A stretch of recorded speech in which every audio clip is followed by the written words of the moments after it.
Gallatin Valley Earth Day is pleased to present, as part of our Gallatin Valley 2040 series, Good Seeds in Healthy Soil for a Healthier Us. How regenerative organic agriculture can heal our farms, our planet, and our people. A talk by renowned Montana organic farmer and author Bob Quinn. We are so honored to have Bob with us tonight. I'm Ann Reddy, the chair of the Gallatin Valley Earth Day Committee, and I'm a farm girl, born and raised. Last year, when I read Grain by Grain by Bob Quinn and Liz Carlisle, I have to say I was blown away by all of the innovations that Bob has made over the years to help farms become more sustainable and profitable. So I'm thrilled that he is with us tonight. Now I'd like to hand the reins over to our very talented MC for the evening, Paul LaChapelle, professor at Montana State University. But before I do, a quick plug. After Bob's talk tonight, we have a special guest who will help us understand how we can further support healthy soil and healthy communities in Montana. So please stick around. Paul, take it away. Great, thanks, Ann, and great to be with you. I'm very happy to host this. Again, I'm Paul LaChapelle with Montana State University, and if you have any technical questions, feel free to type them in the chat box. I'm also going to just type a introductory message that Ann typed earlier for any of you that may have missed it and logged on a little bit after she posted that, but we encourage you to ask questions throughout this presentation, throughout Bob's presentation. So please don't wait till the end. Myself and Minna will be monitoring the chat box, and you should be able to see that chat box in the lower right corner of your screen. You can just click on the word chat. There's a little arrow that points down, and that's the way that you can type your questions in this evening. So please don't hesitate to wait with your questions. Bob encourages you to ask the questions throughout the presentation, and Anna and I will interrupt Bob with those questions. So with that, it is my pleasure to introduce our speaker tonight, Bob Quinn. Bob, as you heard, is the author of the acclaimed book, Grain by Grain, A Quest to Revive Ancient Wheat, Rural Jobs, and Healthy Food, a book he co-authored with Liz Carlisle. He is an organic farmer near Big Sandy, Montana, and a leading green businessman. He has a PhD in plant biochemistry, and he is not only a leader in Montana for organic and sustainable agriculture, but a leader in alternative energy as well. He served on the first National Organic Standards Board and has been recognized with the Montana Organic Trade Association Organic Leadership Award and Rodell Institute's Organic Pioneer Award. His enterprises include the ancient grain business Kamut Intl and Montana's first wind farm. With that, it's a great pleasure to welcome Bob Quinn. Bob, go ahead and take it away. Thanks very much, Paul. It's a great honor to be here, and thank you, Ann, for inviting me in the first place. I've been looking forward to this, and hope that we can have a good exchange tonight. I told Paul that if there's questions, if I say something obnoxious or ridiculous or something unclear, don't hesitate to chime in and ask for a clarification or a question. So that'll be fine. You know, I was introduced as an organic farmer, and so I am. But I want you to know that I didn't start out that way. I wasn't born an organic farmer. I wasn't born organic. I wasn't raised organic. I wasn't even educated to be organic. In fact, when I went to school, there was little. I never even heard of organic until I got to UC Davis in California in the early '70s, and I didn't really give it much credit. I remember the first Earth Day, however, when I was a senior in college at MSU there in Bozeman in 1970, and I wasn't marching in the street or anything, but I was aware of what's going on and was certainly supportive. We'd had, I think, in all of my college experience at Bozeman, I had one class that mentioned anything about Earth Day in this regard, and it was an ecology class taught by Don Collins, and he was talking about Rachel Carson's book and the DDT effect on eagle population in Glacier Park, and it was the first time that I was ever questioned, anyone ever questioned industrial agriculture and the use of chemicals in my educational career, and it was many years before I started questioning it myself.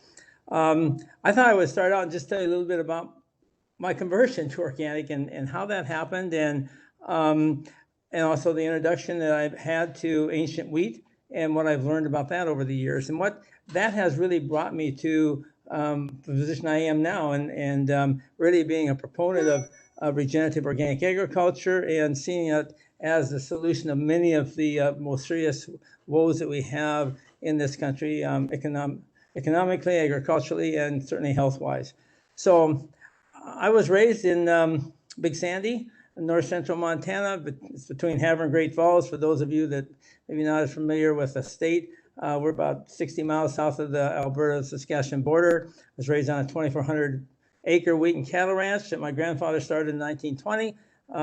We were going to have our 100th anniversary celebration this June, but of course that, with many other things, got canceled, postponed, and delayed. So we're looking at that in another couple of years to celebrate. I had two great loves when I was growing up, and one was science, and the other was plants.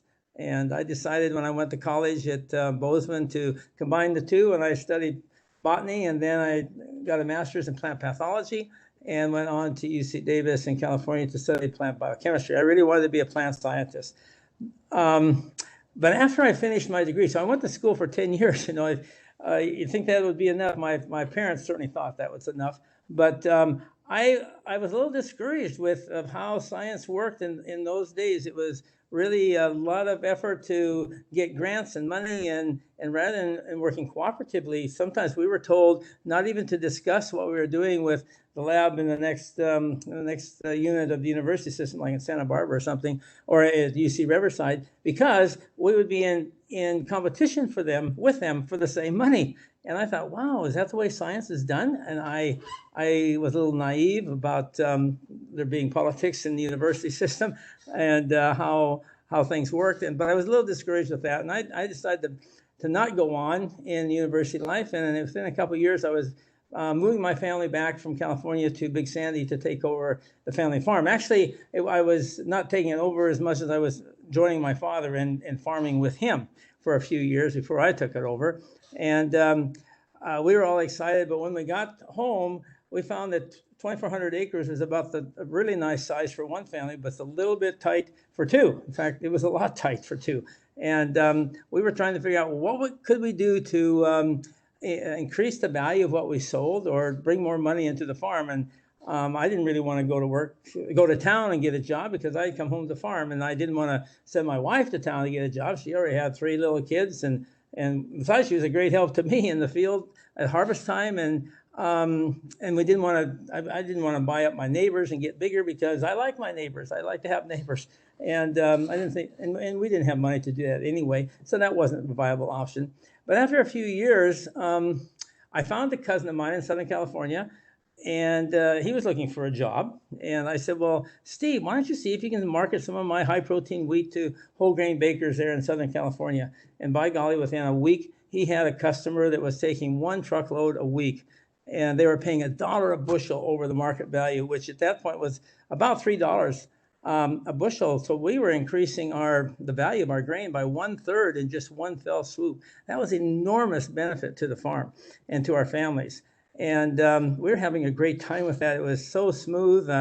We contracted with a cleaning plant in Fort Benton. They cleaned and bagged the grain, and it was shipped with backhauls that were coming from California, bringing fruits and vegetables to Calgary and to Edmonton, and then going back empty, and went right through our area and filled up with our grain. It was perfect.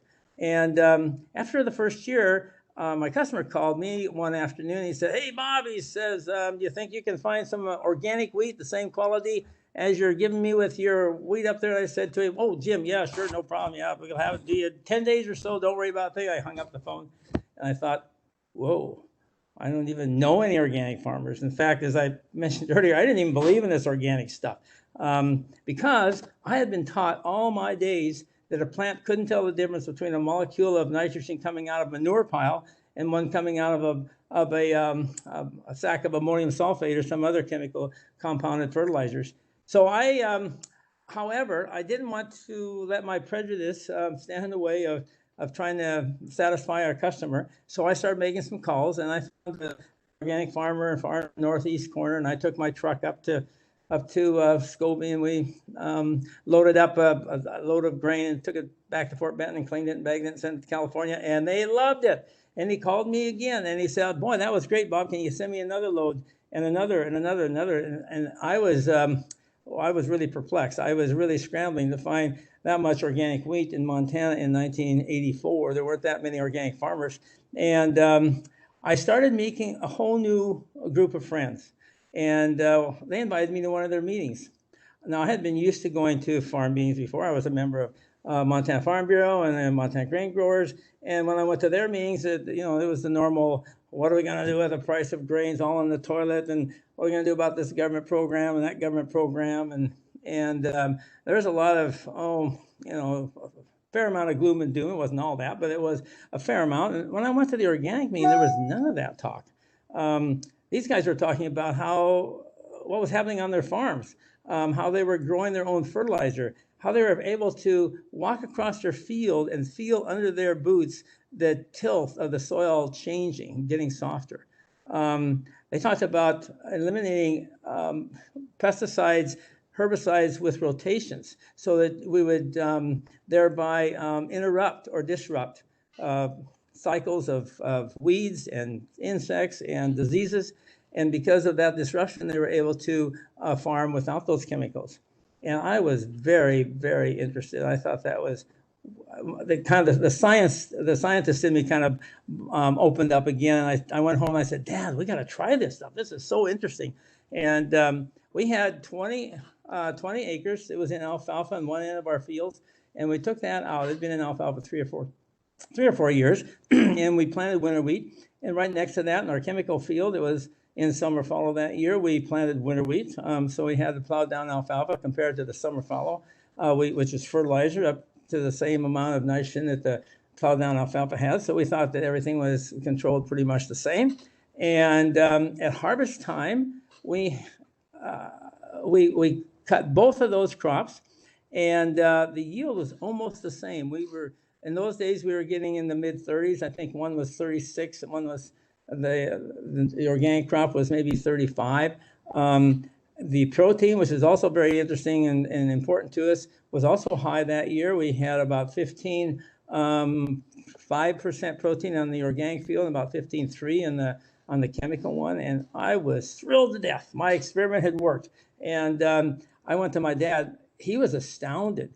Here, this whippersnapper young son, he had come back from California, and in one move had equaled his yield and his quality without a single chemical input. He had been spending tens of thousands of dollars a year on chemical inputs, and here we had duplicated it without any of that. I was so excited. I said, "Dad, let's do 50% of the farm next year." And he said, "Oh, we don't really know what we're doing." And if anyone that really knows me, knows that I don't let that slow me down. And I said, "Well," he says, how about 15%? And I said, "How about 25?" And he said, "How about 20?" And so we settled on 20. And so the next year we were in conversion on 20% of our farm. And that was 1988, and it was a drought year. And as you know, in Montana, most of the time when we have droughts, we have grasshoppers. And that was no exception. And they were there in droves, and they were just moving in from the pastures. And I knew what to do with my chemical fields. I just called up my spray plane buddy, and I said, hey, Bill, I said, "I got grasshoppers." "Oh, don't worry about a thing, Bob. I'll be there in the morning." Here comes the plane with a malathion, sprayed everything. Grasshoppers were all dead in just hardly any time at all. Everything else was dead too. But I didn't know what to do with my organic field. And I called up my organic friends. I said, "What do you do for grasshoppers?" And they said, "Oh, calm down, Bob. You'll be okay." He said, "There's a product called Nosema locusta. It's a protozoa a little bit of smaller than a bacteria, and it you put it on wheat bran, you spread it in on the edges of your field, and as the grasshoppers come in, they eat that, and then they get sick, and then the grasshoppers following them eat the sick grasshoppers. They eat their friends. It's just like American politics today, and that's what happened. And within a few weeks, harvest came, and there was hardly a grasshopper in the combine tank. They had eaten in about 20 or 30 feet in my organic fields, almost clear off. But in the middle of the field, or the rest of the field, was almost clean. Meanwhile, across the creek in my chemical field, when the malathion wore off in 10, 12 days or so, a new batch of grasshoppers showed up, and I couldn't afford to spray again. And the crop wasn't very good anyway. It was a drought year. And when we harvested at that field, there was more grasshoppers in the combine tank than there was grain. And when that happened, I said to my dad, I said, look at this, Dad. This is the second year in a row that the organic experiment has equaled or bettered what the chemical, traditional chemical recommendations are. We did everything that we were told to live better life through chemistry, and it didn't work. I said, I am done with chemicals. I am going to really make this organic stuff work and figure out how to do it. And he agreed. He let me do it, and I really appreciate him for that, because that's not too common in a lot of father-son relationships. And from that time till this, we have been experimenting every year on how to make regenerative organic systems on the Great Plains of northern Montana a success. And we've learned a lot. We've had a lot of setbacks, and everything we tried certainly didn't work. But in general, it did. And I was an instant convert. And I was really excited. I started preaching it everywhere I could, and now I spend my time sharing it with whoever wants to listen. That was one of the reasons I wrote a book, and went on book tour and told people about that. I've been invited to Afghanistan and to Mongolia and to Kazakhstan to help those folks convert to organic. In Mongolia, just a year ago last fall, not this last fall, but a year ago.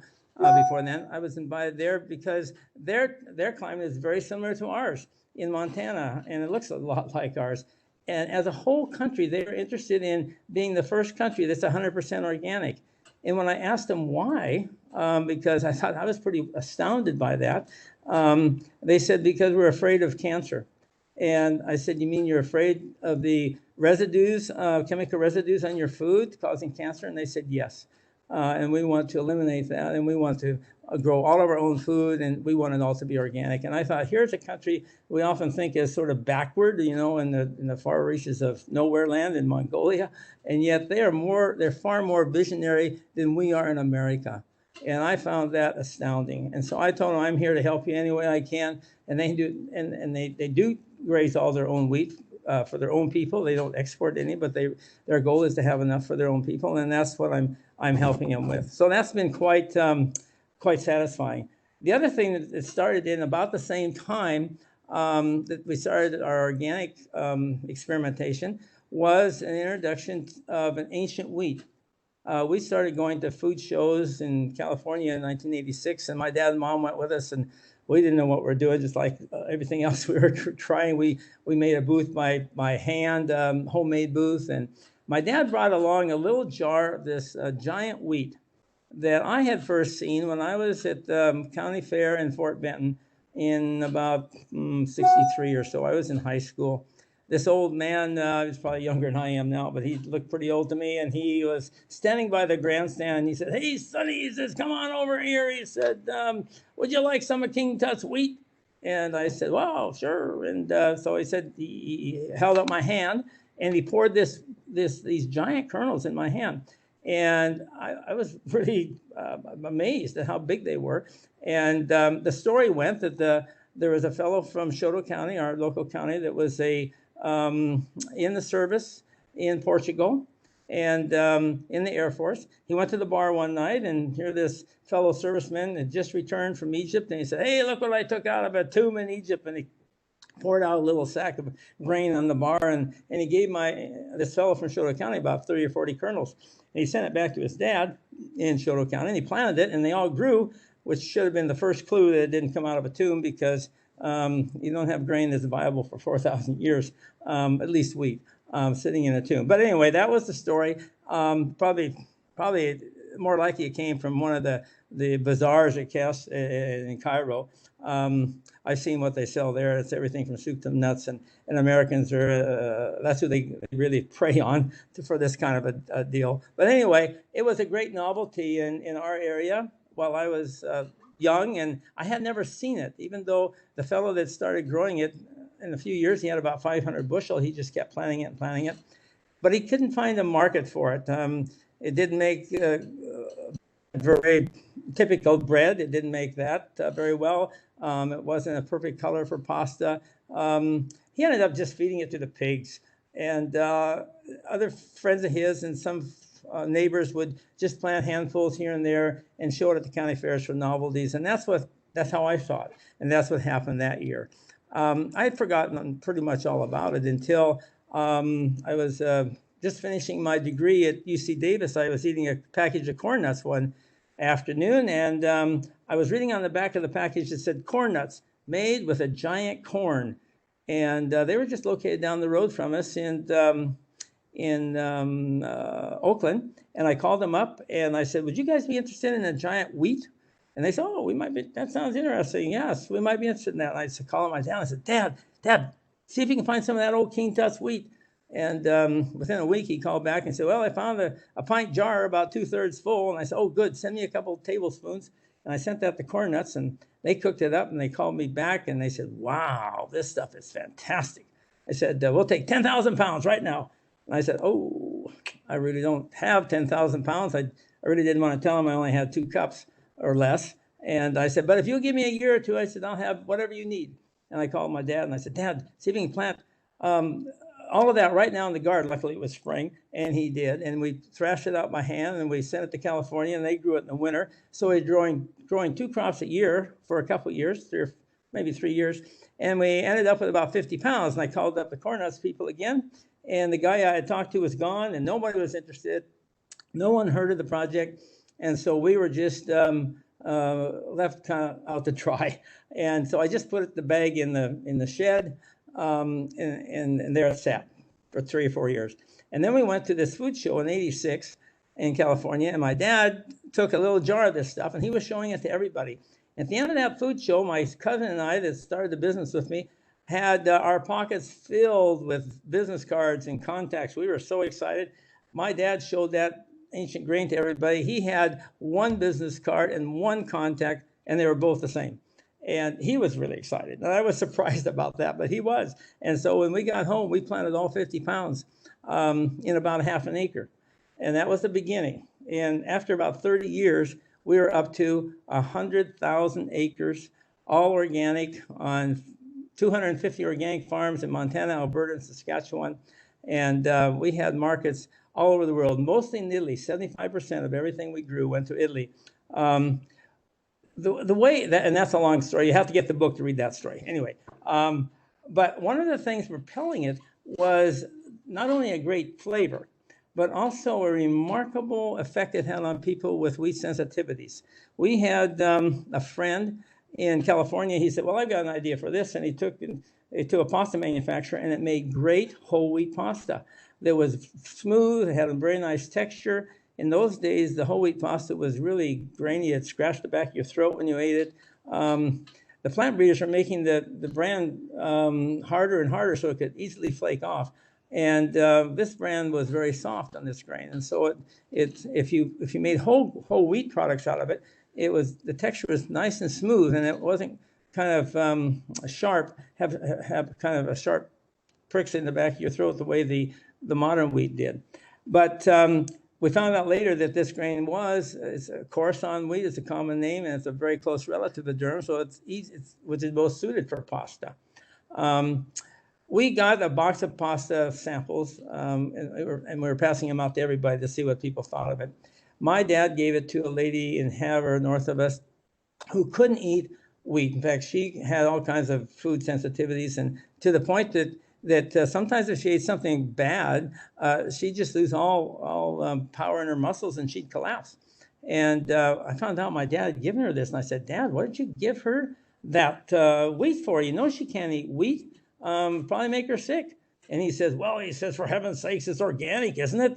And so now he's more converted than I was. And so off we went. And the lady called us back within a day or so. And she said, what is this stuff? She had done some kinesiology tests and muscle tests on it that she thought she could try it. And she did. And she said, what is this stuff? She said, not only can I eat it, but it makes me feel better after I do eat it.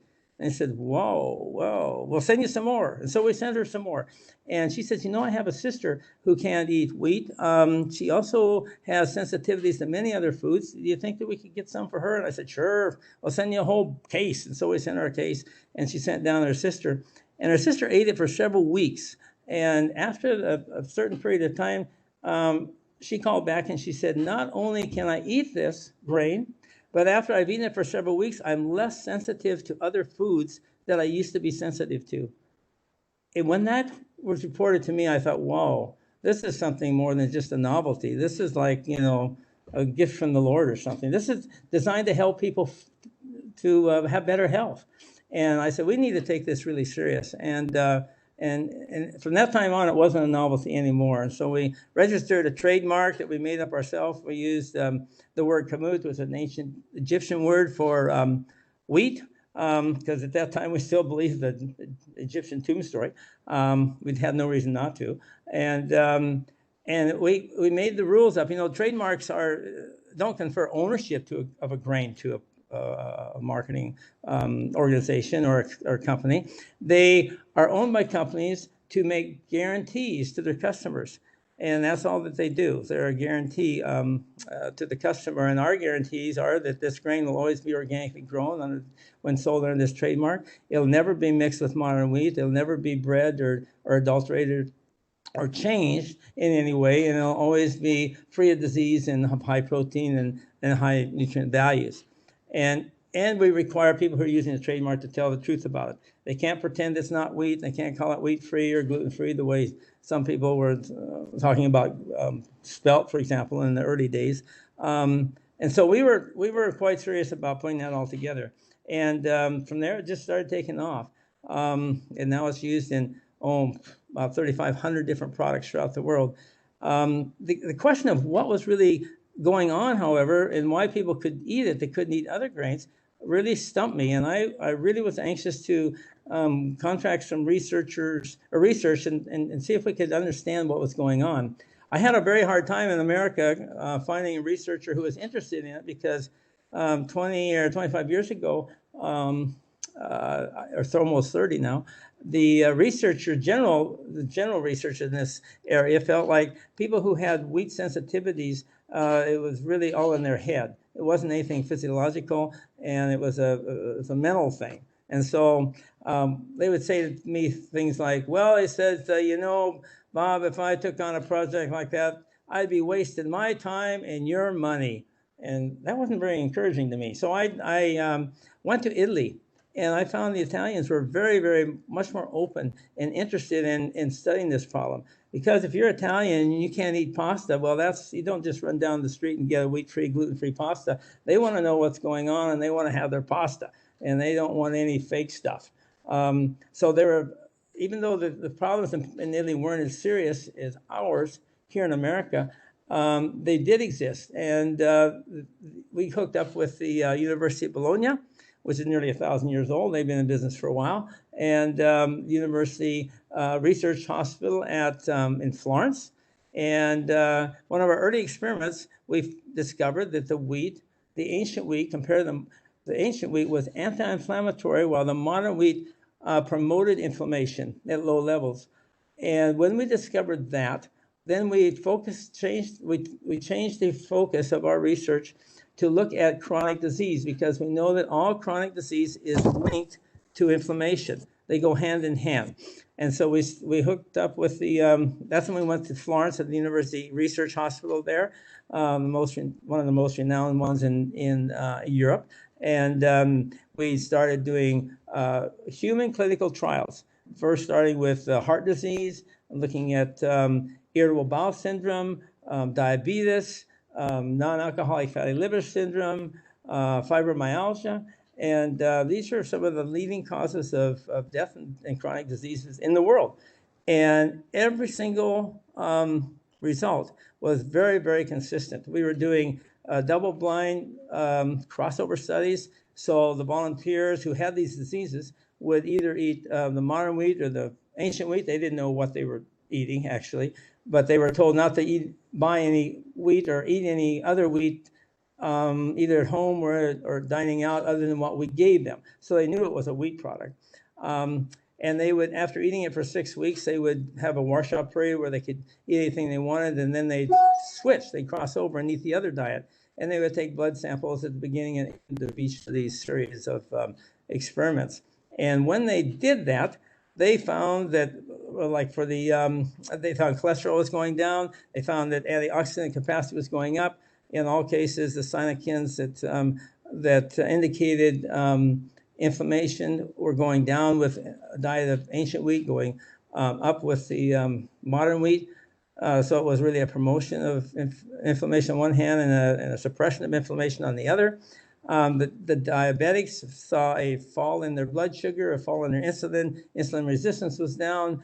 And in all cases, we had zinc, magnesium, and calcium going up in the blood. And the researchers were astounded. With the heart patients who are all on statins for cholesterol reduction, they said, well, we're not going to see anything with these patients because they're on so many drugs. But the grain diet actually increased and improved their health even that much more than the drugs did. And this was astounding to them. We had a hard time with getting the first papers published because it was anti-dogma. It hadn't been reported before. Nothing like this had been reported before. But after three or four papers came out, then it became quite easy to publish it. And they said, well, here's just another in the series showing a similar response to a different disease. That really opened up to me a whole new idea of what's going on with food and the importance of food and health. You know, Hippocrates said and taught 2,300 years ago that food should be your medicine and medicine should be your food. And we've gotten way far away from that. And I think now it's time to start going back to it because most of the drugs that we are taking are just Band-Aids, and they're focusing on symptoms. They do not address the root cause. If you have a rash that breaks out in your skin, the doctor doesn't usually ask you what you ate. They find some salve to put on the rash to make the rash go away. That's a symptom. That's not the problem. So anyway, if we start studying the wheat in general, and you say, well, right now in this country, almost 20% of the general population has trouble of some kind eating wheat with wheat sensitivities of, diarrhea or constipation or bloating or headaches or rashes or whatever, all kinds of stuff. And it's not consistent. And yet almost none of those people have the same kind of problem with ancient wheat that we've been experimenting with. And I tell people, if you have a problem with wheat, I'll give you four possible solutions. Four things that if you do, you're probably 95% possible to eliminate the problem. The first one is to eat ancient or heirloom wheats, anything before World War II.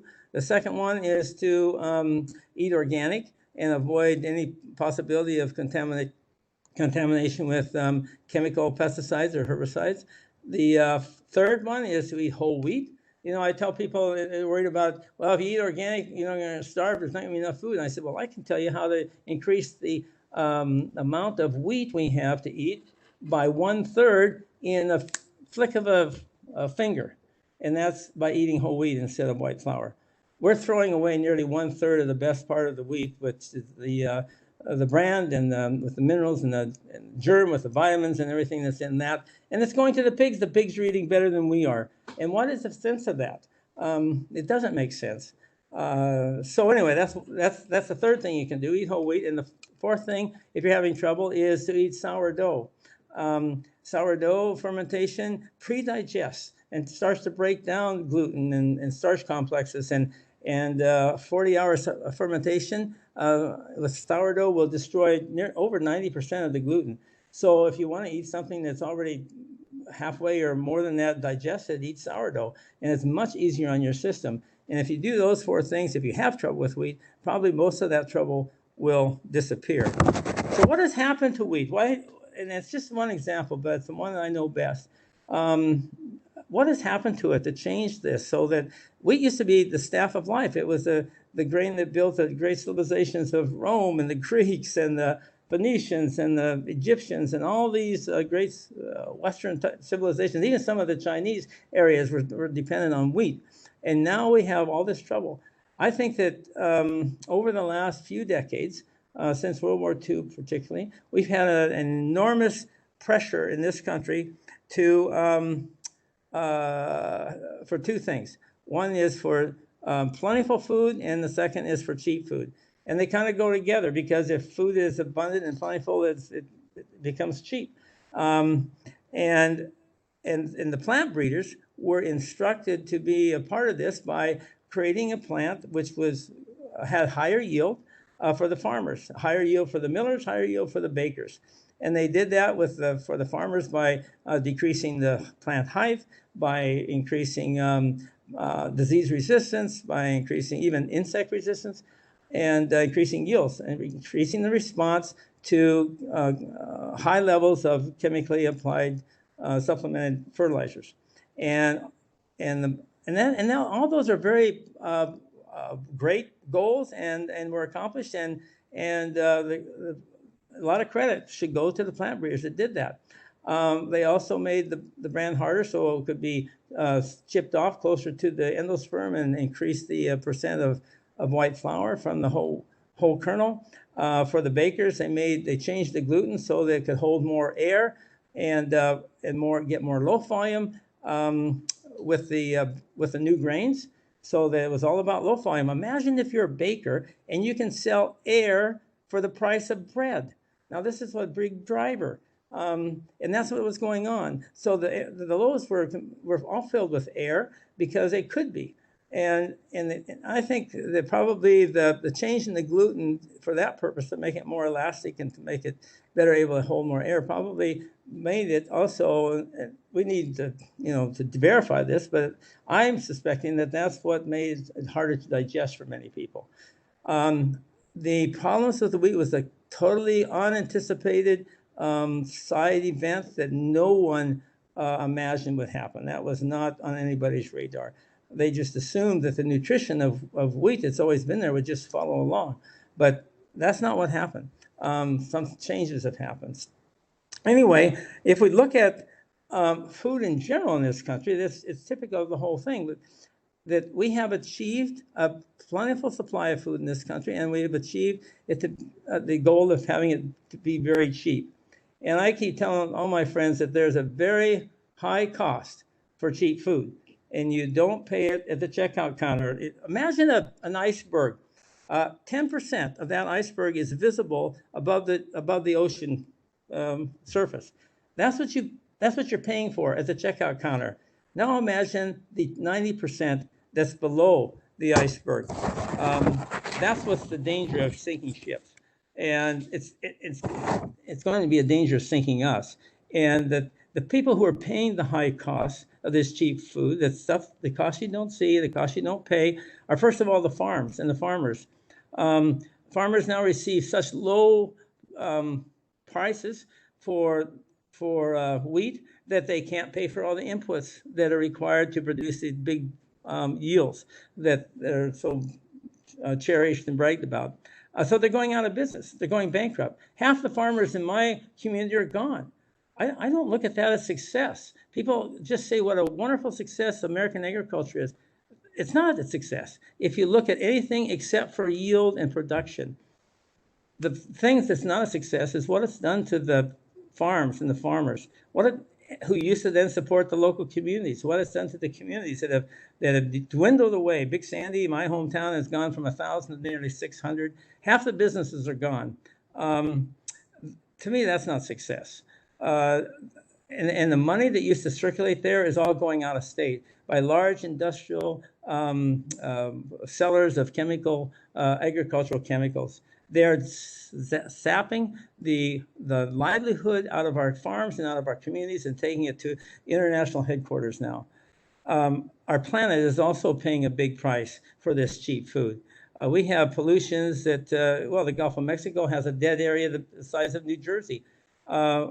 Children are not supposed to be drinking much of the groundwater in Iowa because of the nitrates. We have glyphosate in our rain that falls during the season. I've been measuring it for 2 seasons now, and we have glyphosate, measurable glyphosate, that's contaminating our organic grain to a measurable amount, and it's coming from rain. So how bad does it have to get before we really think that maybe we're going in the wrong direction? That this is not for the betterment of our communities, and certainly not for the betterment of the earth. We have climate chaos. I don't call it climate change anymore. I call it climate chaos because I think that says better what it is. And part of the increase in greenhouse gases is coming from the production of chemical fertilizers. So if that were eliminated, that problem would be reduced. We have soil degradation going on by the over-application or the application of chemical fertilizer on no-till. So it's concentrating and turning the soil's acid on top of the fields. And the recommendation to solve that problem is using another chemical, is putting lime on the fields. You know, Einstein once said that you can't solve, if you try to solve a problem using the same methods by which it was created, you're doomed for failure. And that's what we're doing. So rather than turning away from that system and saying, how about if we just go to a regenerative organic system that doesn't rely on that and rebuilds and nourishes the soil, we don't, but that's not what's coming out of the research and the recommendations.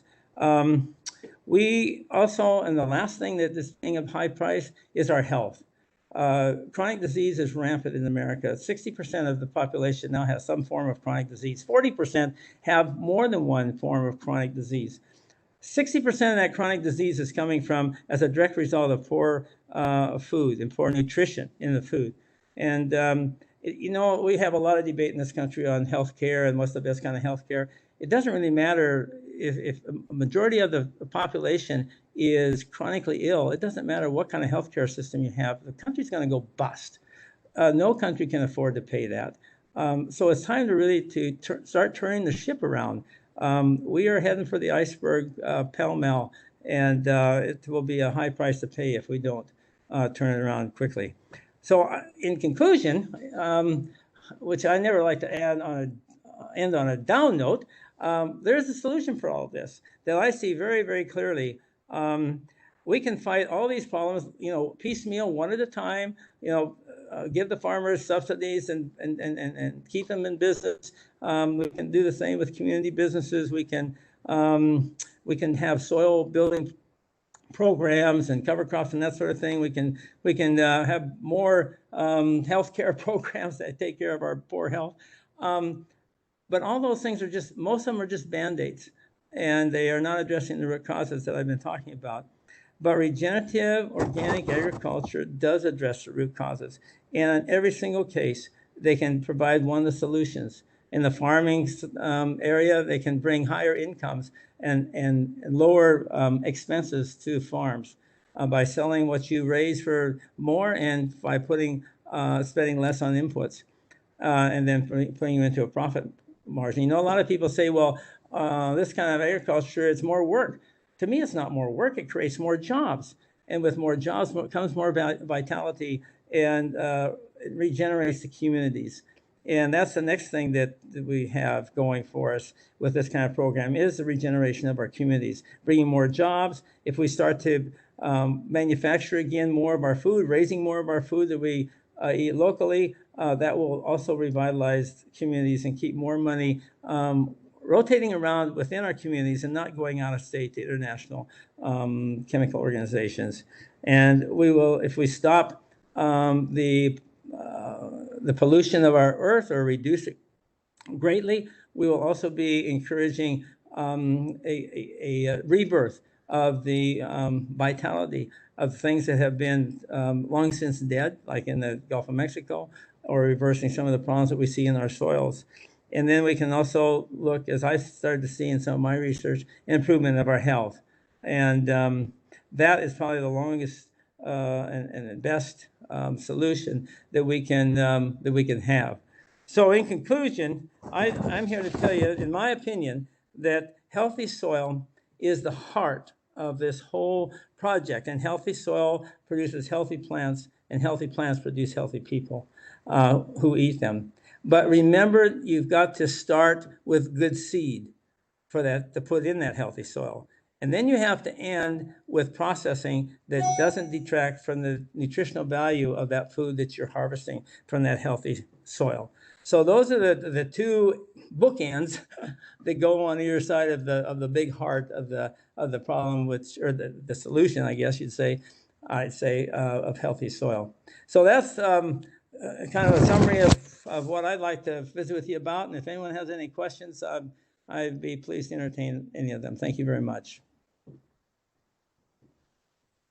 Thank you so much, Bob, for your presentation. We do have a few questions for you lined up in the chat, and the first one is from someone named Max.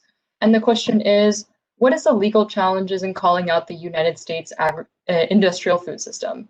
People only talk about inputs and genetically modified agricultural suppliers.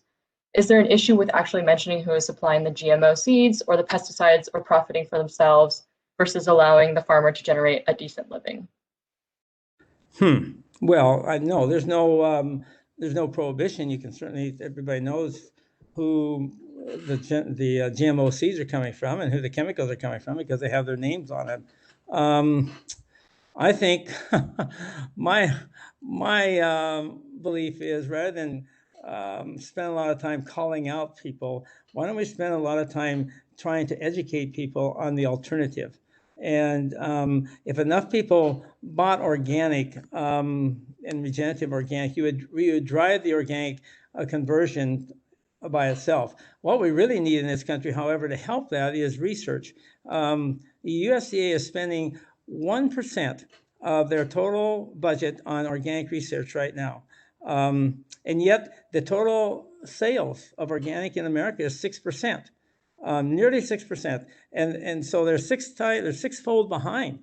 Research by its very nature should be leading the direction we're going in, not following. At least not, especially not that far back. You know, if it'd be, I wonder if we were back 120, 130, 40 years ago, and the automobile had just come out on the road. And it was primitive, but yet people could see that it had potential and it could work. And yet 99% of the research from the government was on trying to perfect the stagecoach. That's what we're doing. We're working on a dead-end system of this chemical agriculture. It has no future. The future is in organic. The future is in health. The future is tying those things together. Great, thanks, Bob. And the next question from David is, are you familiar with the use of biochar to raise pH, to add water holding capacity, enhance microbe populations, and raise the cation exchange capacity for reducing fertilizer needs? Yes, and we've done some experiments on our farm. And we didn't really see, unfortunately, huge differences. I'm wondering, and I'm hoping to donate 600 acres of my farm to start an organic research center and answer some of those questions on a controlled experiments. And my neighbor who farms chemically has offered to let us use a few acres of his neighboring farm, so we could take a question like that and do some experiments on long-term organic and then no zero organic. I mean, the chemical system that we have. And I'm wondering if we would see more difference in the chemical system and conversion than we see in the long-term organic. I don't really know the answer to that, but I can tell you we did not see a lot of difference on our farm. Doesn't mean that it doesn't work in some situation for some people, but that was my experience. And for those who aren't familiar with biochar, can you give us just sort of a summary of what that practice is? Well, I'm not the wrong person to ask about that. It's a biological product. It's I'm not the right person. Go online. The internet knows everything, and you'll find very quickly the answer to that question will be outlined much better than I can do it. So. Yeah, I'll take it apologies for back. putting you on the spot. All right, so we're moving on to the next question. You did a great job answering. Someone was asking, are you familiar with the Sandy Area Ranch outside of Square Butte, Montana, and their large-scale composting efforts? I believe they're planting a perennial wheat from Africa that grows through a low-growing cover crop in order to get away from herbicide use. I have, and I haven't been over to visit them, and I've been meaning to do that in the last couple of years. So I can't really say anything from personal experience there, but I'm very, very interested to go see them and see what they're doing. So I'm glad that it's being mentioned and noised around. Great. And then Sydney asks, and someone also put a resource in the chat here from Aero, Montana, and their project Abundant Montana. How can we purchase food from farms that use this method of regenerative agriculture? Are there any farms in Montana that use this regenerative method to raise livestock and other meats? Yes. Yes, there are. And most of the farms are using some form of regenerative methods because in Montana, where we're only harvesting one crop every 2 years, it gives us an opportunity to plant legumes and other crops that will build our soils in the off year and terminate those so they don't take moisture out of the soil for the whole summer on the off year, on the fallow year. There's many animal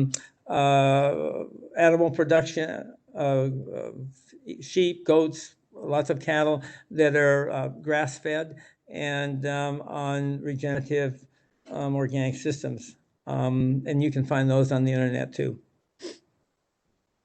Great. We've gotten a lot of questions for you. In Abundant Montana, you can find it with Abundant Montana too. So use that asset too, I would say. Excellent. And for the last few minutes, you're getting a lot of questions here, Bob. People are just really excited about your content. But the following question is, do you believe the organic conversion can be a driver entirely by consumer demand? Or is there a role for the government, and what should that role be? Yes, yes. Well, yes, there is a role for the government. The research part of that role I've already mentioned. The other one that we really are desperate need of is well-trained county agents that would be in every county who have been trained as a resource for how to counsel farmers to make the conversion. And that would be a really important role for the government to play. And MSU has now some excellent courses and training available. But I don't know that some of our more recent county agents probably have been through some of those. But I think we really need an additional training for those that haven't. And if that were repeated all over the country, that would be, those two things would do more to help organic farmers to be successful and to take the dive to change, because a lot of farmers don't know where to start. And they're right up against the wall financially. They can't afford a big mistake or a big loss.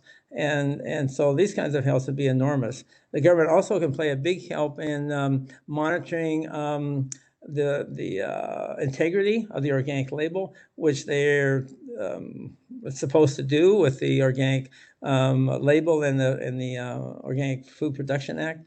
And particularly monitoring imports, as I mentioned, with only 1% of the land under organic in America and 6% of the food organic, we have a lot of imports that are making up that difference.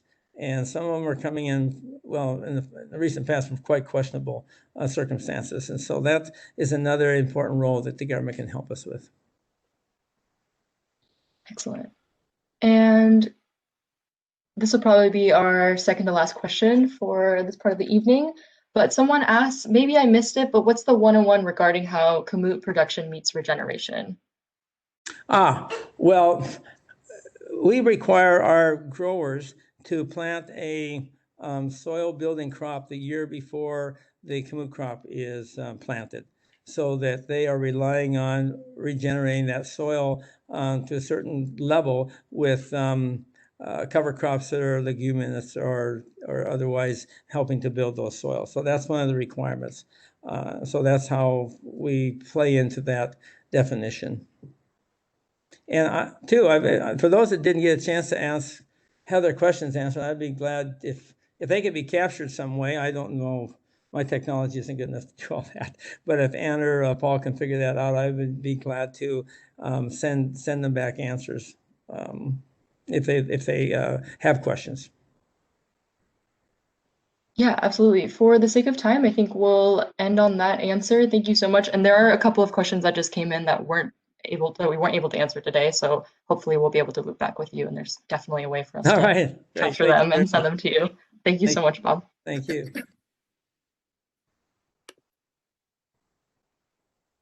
Well, thank you so much, Bob. This is Ann again. It was such a wonderful evening. It was so fascinating to hear you talk.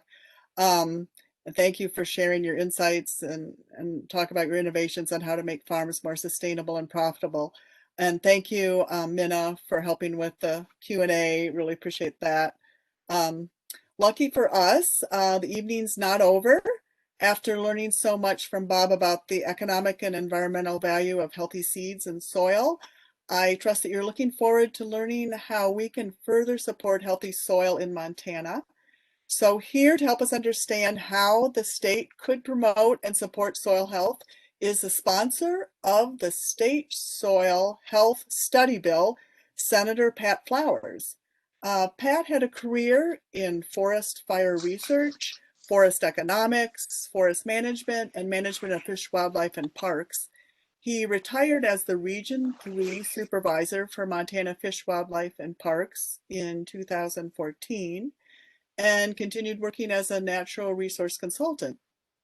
Pat was elected to the Montana State Legislature in 2018 and served in the 2019 legislature session representing Senate District 32, which encompasses a portion of Bozeman and all the communities in Big Sky and West Yellowstone.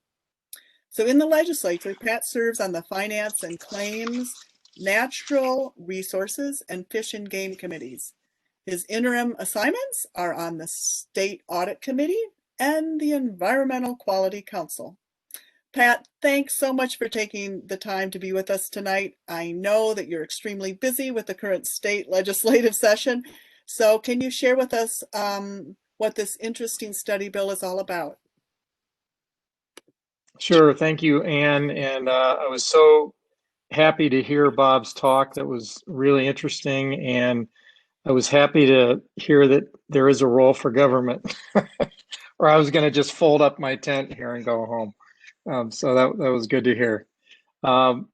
Yeah, so I started working on this study bill, as we're calling it, with Soil Health Subcommittee of Grow Montana. In late September, we started first talking about it, and I know they had been working on it prior to contacting me. And I'll go through kind of a why, what, and how sort of summary here, and then answer any questions. I know it's getting late, so I'll try and move through this quickly. Why are we doing this? If you're on this call tonight, I think you already recognize the overriding importance of soil health for our food and our human health, as Bob just talked about, our environment, our climate, and I mean, ultimately our planet. And we recognized also that there are a lot of folks in state government, federal government, private consultants, individual farms and ranches who are working on soil health and experimenting with different techniques. But we question fundamentally whether all those efforts are being adequately kind of integrated and coordinated in a way to ensure that we're kind of moving in this arena as quickly as we possibly can.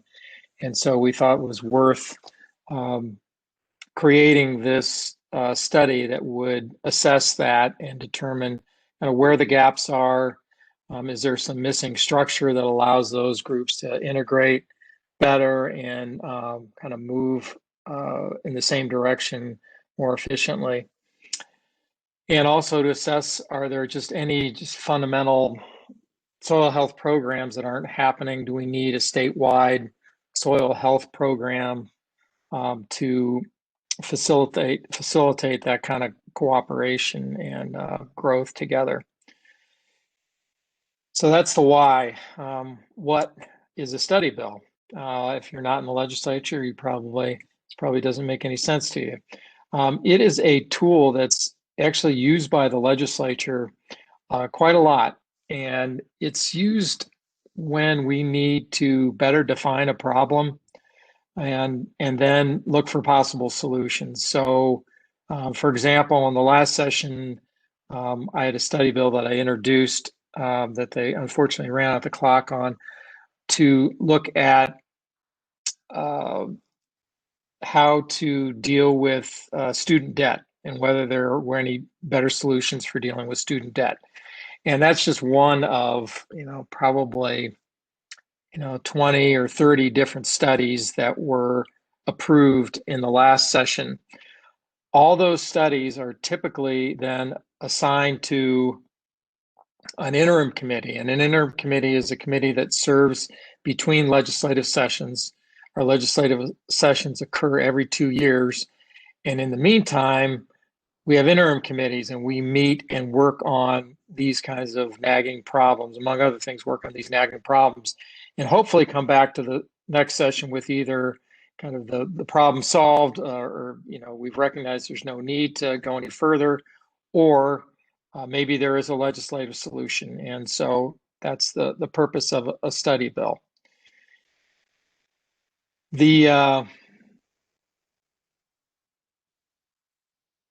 I'm looking here. Okay, yeah, I think that probably covers that. So what does this study bill do? It requests the Environmental Quality Council to establish a subcommittee to conduct a study of policies and practices to improve soil health. What does that mean? And I'm just going to read you some of the verbiage that's in the bill at this point.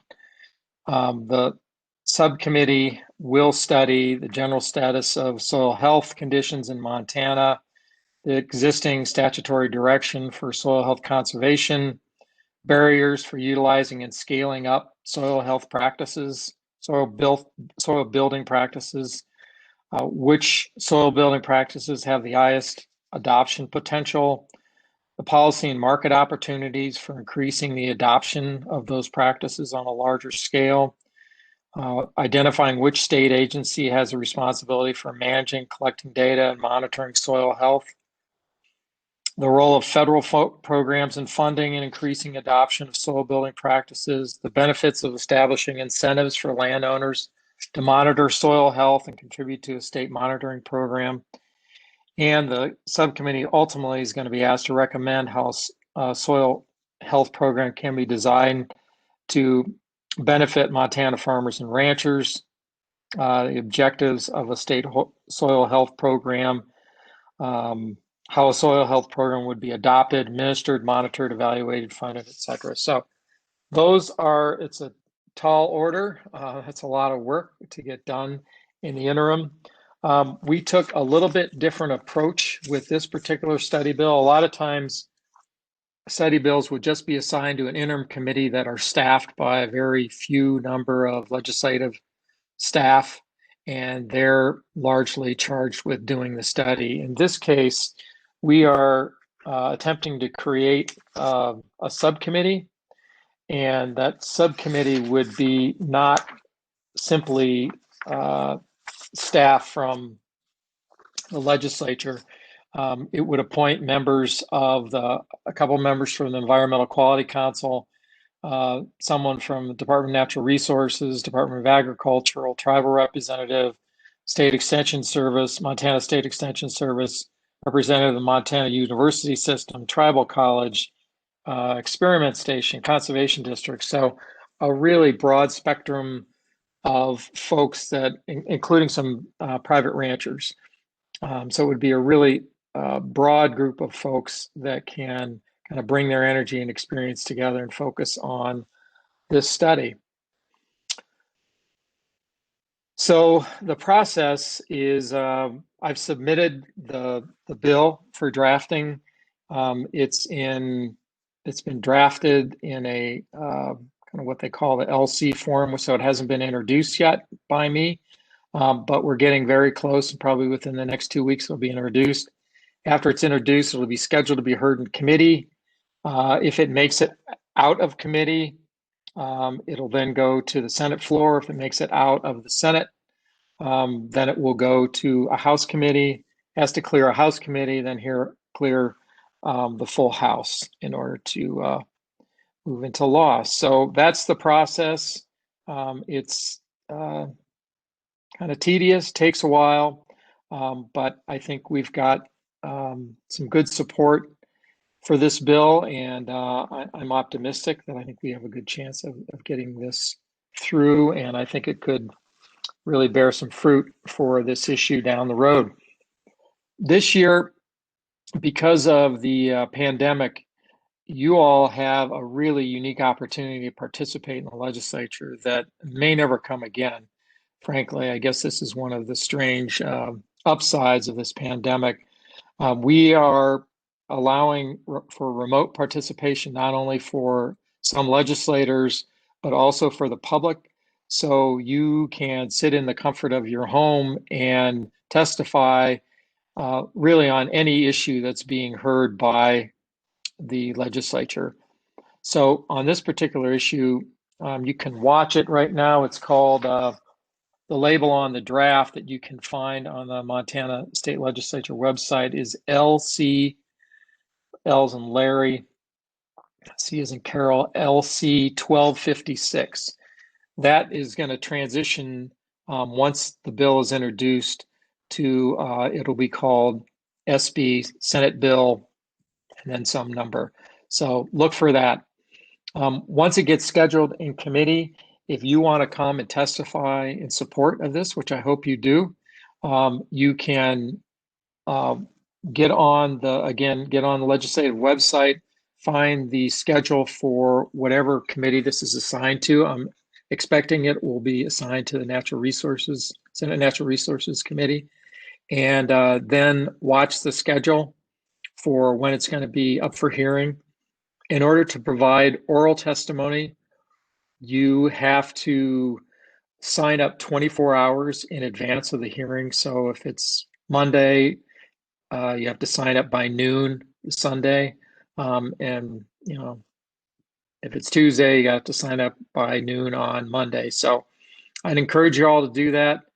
Testimony does make a difference. In normal years, you would have to appear in person to provide oral testimony. So this really is a unique opportunity. Saves you gas, saves you exposure from driving, and yet gives you the opportunity to participate in a way we've never had before. So really encourage you to do that. I'm excited about this bill. I'm excited to have the opportunity to work with the subcommittee from Grow Montana, and hopefully we'll get this over the finish line and see what comes over the next 2 years from this study. Thanks, Ann.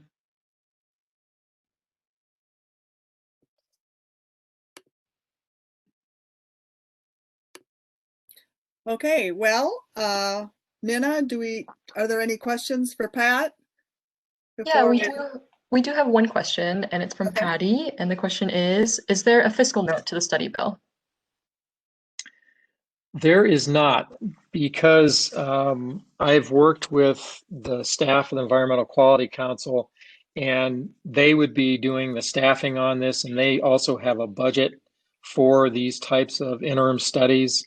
And I've been assured that they can cover the cost of this study within their budget and staffing. So no fiscal note, which is a good thing.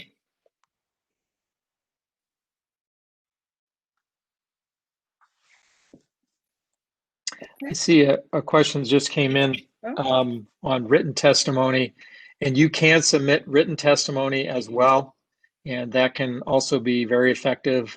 They'll compile, the way it's working this year is they compile it before the hearing and send it out to all the committee members, so we have that in advance and have the opportunity to review that. You can also weigh in directly to find out if, let's say it's on the Natural Resources Committee, you can find out who's on Senate Natural Resources, and you can just correspond with them directly about this particular bill. That's also an option. And we have a couple more questions for you, Pat. Can you outline what researchers would do as part of the study? Well, to me, a lot of what we've included in the study is to really assess kind of what I would call just the structure right now that's available between state and federal government, what's happening in the private sector for promoting soil health. And it's, obviously the organizations like U.S. Department of Agriculture, Natural Resource Conservation Service, they've got their own set of programs. They've got their own emphasis related to soil health. We've got our conservation districts or MSU Extension Service who have their own role in this same arena. And what I'm hoping is that this study will be able to look at all those programs and find out, are there gaps in kind of their collective efforts that need to be filled, or are there linkages that need to occur between those different efforts that we could really make much better progress in promoting soil health than we're currently making. Within that, I mean, that's kind of the broad brush. There's an incredible amount of detail there, and I think we've provided some guideposts for what this study is going to look like. But I think when it ultimately plays out, I think to a certain degree it's going to be guided by the talent and interests of those that are appointed to that committee. Excellent. Thanks, Pat. And then do we have time for a couple more questions? Sure. Sure. Okay, great. Next question from Patty is, do you know of other supporters in the legislature of this bill? Yes, I have been working with, probably the best connection I've made so far is with Senator Gillespie, who's a farmer rancher in north central Montana, and he's very interested in this study and is willing to co-sponsor with me. So that's obviously in this legislature, having a Republican co-sponsor is really important to success. So I'm hoping to build on that and get more co-sponsors, and I'm confident I will. Great, thanks, Pat. And our last question, or excuse me, sorry, we have, one more question. What future role would you see the state government having in this issue of soil health?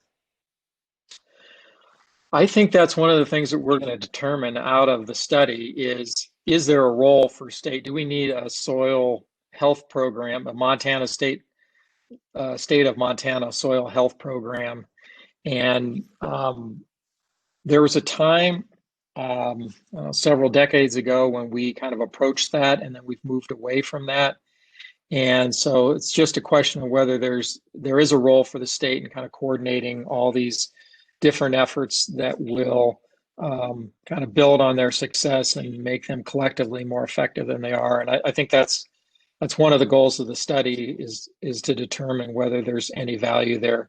I think what we don't want to do is we don't want to build just more bureaucracy for the sake of bureaucracy, unless there really is an important role that the state can play in coordinating these different efforts that exist. So I think we'll find that out from the study.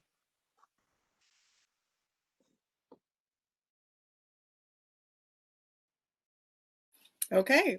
Thank you, Minna. Thank you, Pat. And I just wanted to say that we will be sending out a follow-up email, and that will include resources that we can get from Grow Montana and Pat, so that all the audience members will know how to help with this bill if they want to be involved.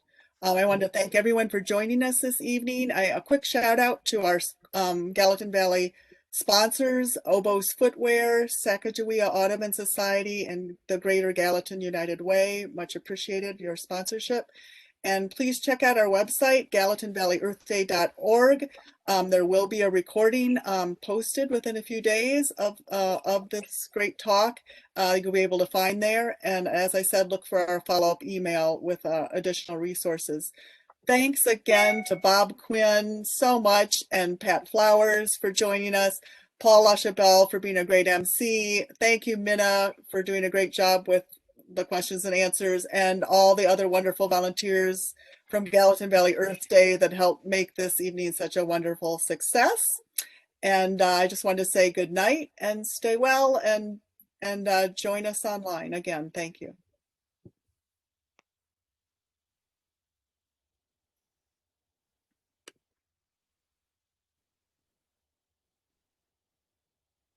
Good night. Good night.